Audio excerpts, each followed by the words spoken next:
कभी तुमने सोचा है दुनिया में एक जानवर ऐसा है जो अपने मालिक के इशारे पर अपनी थकन और कमजोरी को भूलकर दौड़ पड़ता है, और एक इंसान ऐसा है जो अपने रब की बेशुमार नेमतें लेकर भी अक्सर उसी के बारे में शिकायत करता रहता है। एक तरफ हाँफते हुए तेज रफ्तार घोड़े हैं जो थोड़ी सी खुराक और पानी के बदले अपनी पूरी ताकत इस्तेमाल करते हैं, और दूसरी तरफ हम हैं जो आंख, कान, दिल, अक्ल, रिज्क सब कुछ लेकर भी कहते हैं, या अल्लाह मेरे साथ इंसाफ नहीं हो रहा।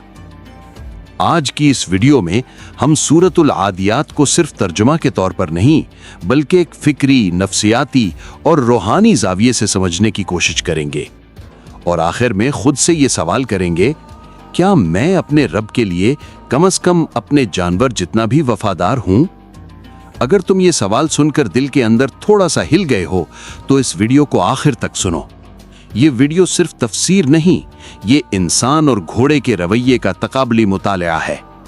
हम देखेंगे एक घोड़ा अपने सादा से मालिक के लिए क्या कुछ कर जाता है और इंसान अपने रब के साथ क्या तर्ज अमल इख्तियार करता है।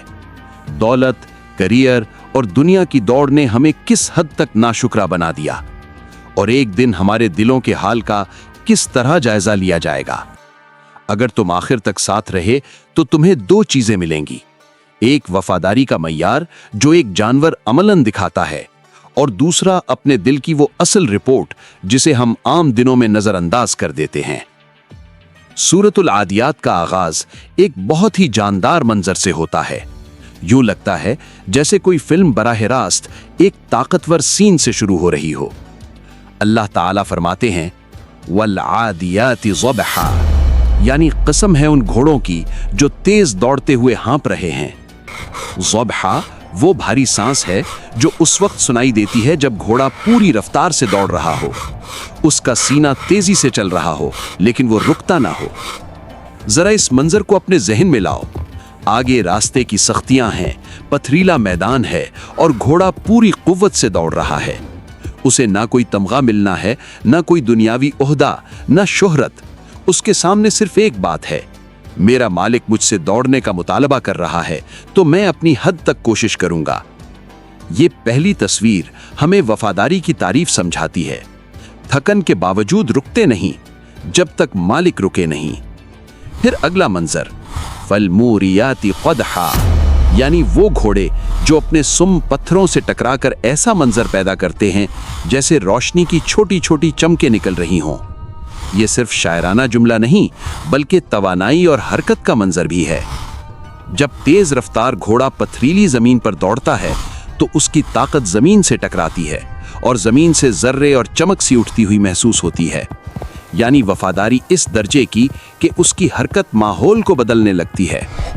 फिर फरमाया, फलमुगीराति सुबहा, ये घोड़े सुबह के वक्त अचानक आगे बढ़ते हैं। रात भर सफर, थकन, और जैसे ही फजर के करीब का वक्त आता है जब दूसरा फरीक पुरसुकून होता है, ये घोड़े आराम के बजाय अपने मालिक के इशारे पर नई मुहिम की तरफ बढ़ जाते हैं। ये मंसूबा बंदी और वक्त का इंतखाब है जिसे आज की जबान में हिकमत अमली कहा जा सकता है। फिर नतीजा, फ़अथरन बिही नक़अ फ़वसतन बिही जमआ, यानी उनके दौड़ने से मट्टी और गुबार के बादल उठते हैं, फिजा धुंधला जाती है और वो इसी कैफियत में बड़े मजमे, बड़े ग्रोह के वस्त तक पहुंच जाते हैं। सोचो, दरमियान तक पहुंचने का मतलब है कि चारों तरफ लोग हैं और खुद अपने लिए खतरा ज्यादा है, लेकिन वो फिर भी अपनी ड्यूटी पूरी करते हैं। ये पहली 5 आयत दर हकीकत एक तमहीदी मुकद्दमा तैयार कर रही हैं। एक जानवर जो मामूली सी खुराक के बदले अपने मालिक के लिए हर हद तक जा सकता है। अब मंजर घोड़े से इंसान पर आता है। इन्नल इंसान लिरब्बिही लकनूद, बेशक इंसान अपने रब के बारे में बहुत ज्यादा नाशुक्रा है। कनूद वो इंसान है जो अपनी मुश्किलात को याद रखता है मगर नेमतों को भूल जाता है, जो ये गिनता है कि मेरे पास कौन सी चीज नहीं, मगर ये नहीं देखता कि उसे कितनी चीजें बिला कीमत मिली हुई हैं। उसे याद रहता है कि मेरे पास गाड़ी नहीं, मगर वो भूल जाता है कि उसके पास सेहतमंद टांगे हैं। उसे अपना कमजोर कारोबार याद रहता है, मगर वो भूल जाता है कि उसके पास आंखें, दिल, अक्ल और सांसें सब कुछ मौजूद हैं। गोया इस आयत में इंसान को आईना दिखाया जा रहा है। जरा घोड़े को देख, उसका मालिक एक इंसान है। वो उसे थोड़ी सी खुराक और पानी देता है। वो घोड़े के लिए मामूली सा साया बनाता है और घोड़ा उसके लिए हर मशक्कत बर्दाश्त कर लेता है। और तू, जिस रब ने तुझे वजूद दिया, जहां कुछ न था वहां से तुझे पैदा किया, हवा दी, पानी दिया, घर दिया, रिज्क के दरवाजे खोले, इल्म और समझ दी, तो फिर भी ज्यादा शिकायत उसी से करता रहता है। ये आयत इंसान की कोताही को नर्म अंदाज में वाजे करती है कि वफादारी में तुम एक जानवर से भी पीछे रह सकते हो। फिर फरमाया, व इन्नहु अला ज़ालिका लशहीद। इंसान खुद अपने इस रवैये पर गवाह है। बाहर वो कुछ भी कहे, दिल के अंदर उसे पता होता है कि वो किन बातों पर नाशुक्रा हो रहा है। ख्वाह वो खुद को बेदीन कहे या दीनदार, चोर हो या ईमानदार, हर इंसान के अंदर एक ज़मीर होता है जो उसे फुस फुस कर कहता रहता है, तुम जानते हो तुम क्या कर रहे हो।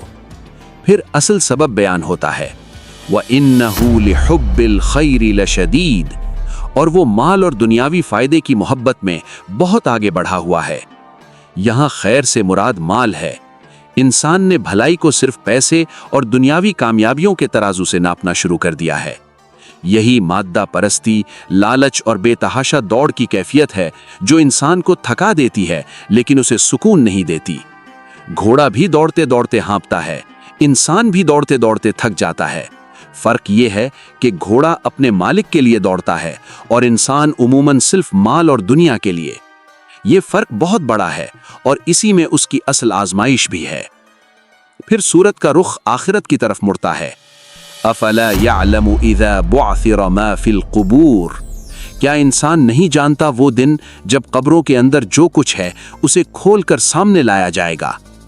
बुअसिरा यानी अंदर की चीज को उलट पुलट कर वाज़े कर देना।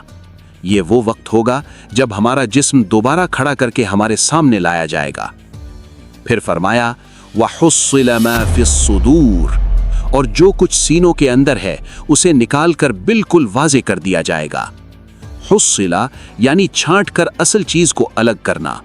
यानी उस दिन सिर्फ जाहिरी अमल नहीं बल्कि नीयतें, इरादे, हसद, बुग़्ज़, मोहब्बत और इखलास सब सामने आ जाएंगे। आज हम समझते हैं कि हमने कोई बात भुला दी या हमने दूसरों से छुपा ली इसलिए वो खत्म हो गई, लेकिन उस दिन ऐसा होगा जैसे दिल के अंदर महफूज हर रिकॉर्ड दोबारा सामने आ जाएगा और कुछ भी छिपा नहीं रहेगा। आखिर में फरमाया, इन्न रब्बहुम बिहिम यौमइज़िन लखबीर। बेशक उस दिन उनका रब उनके हाल से पूरी तरह बाखबर होगा। यहाँ अलीम के बजाय खबीर का लफ्ज आया है। अलीम वो जो जाहिर जानता है, खबीर वो जो जाहिर के साथ बातिन भी जानता हो, अंदर की खबर भी रखता हो। यानी अल्लाह ताला को सिर्फ ये नहीं पता कि हमने कौन सा अमल किया, बल्कि ये भी पता है कि हमने क्यों किया, किस जज्बे से किया, किस डर और किस उम्मीद के साथ किया। जब ऐसा रब जो जाहिर और बातिन दोनों जानता है फैसला करेगा तो वहां किसी जाहिरी बहाने की जगह नहीं रहेगी। अब जरा शुरू का मंजर फिर से याद करो। थके हुए घोड़े, हाँफती हुई सांस, तेज रफ्तार दौड़, मुश्किल रास्ता, और वो फिर भी अपने मालिक के इशारे पर आगे बढ़ते जाते हैं। ये सब कुछ वो किसके लिए करते हैं? एक इंसान मालिक के लिए जो उन्हें थोड़ी सी खुराक और पानी देता है और महफूज जगह फराहम करता है। और हम रब की बेशुमार नेमतें लेकर सुबह उठते ही सबसे पहले शिकायत की लिस्ट बनाना शुरू कर देते हैं। मेरी जिंदगी मुश्किल है, मेरी किस्मत कमजोर है, मेरे पास ये नहीं वो नहीं। खुलासा बहुत वाज़ेह है। जानवर जो अक्ल और शऊर में हमसे कम है, वफादारी में कभी कभी हमसे आगे निकल जाता है, और इंसान जिसके पास अक्ल, शऊर और दीन है, कभी कभी शुक्र में बहुत पीछे रह जाता है। सूरतुल आदियात हमें सिर्फ घोड़ों का जोश नहीं दिखाती, बल्कि हमें यह समझाती है कि ए इंसान, कम से कम इतना तो कर कि अपने रब के साथ इससे ज्यादा इंसाफ करे जितना एक घोड़ा अपने मालिक के साथ करता है। अगर एक जानवर घास और पानी के बदले अपनी पूरी ताकत लगा सकता है, तो हम इतनी नेमतों के बदले अपने रब को सच्चे दिल से शुक्र, खुलूस के साथ सजदा और अपनी जिंदगी में उसकी इताअत क्यों नहीं दे सकते? अगर तुम चाहो तो आज सिर्फ एक छोटा सा कदम उठाओ। दिल में ये इरादा करो, या अल्लाह, मैं सिर्फ दुनिया के पीछे दौड़ने के बजाय तेरी रजा के लिए कोशिश करना चाहता हूं और शुक्रगुजार बनना चाहता हूं। रहे नाम अल्लाह का।